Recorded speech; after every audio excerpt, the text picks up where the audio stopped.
Привет, привет. Давайте посмотрим события ближайших дней. Гремит, стучит, на пороге стоит. Итак, гремит. Что у нас гремит? Двоечка мечей, какой-то спорный вопрос, где нам не хотелось бы участвовать. Мы завязали глаза, мы можем противостоять ситуации, но на данный момент по какой-то причине этого не делаем. Есть какая-то тайна, что-то скрытое от нас, и мы не хотели бы участвовать в этом процессе. Стучит.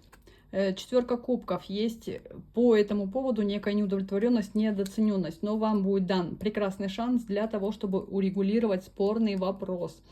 На пороге стоит туз жезлов, подтверждение, то есть это проявление активности, это удачный шанс реализовать свои идеи и воплотить мечты в жизнь.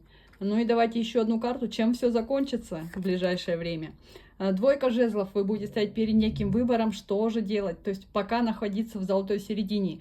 Не вправо, не влево. Лучший вариант сейчас подумать.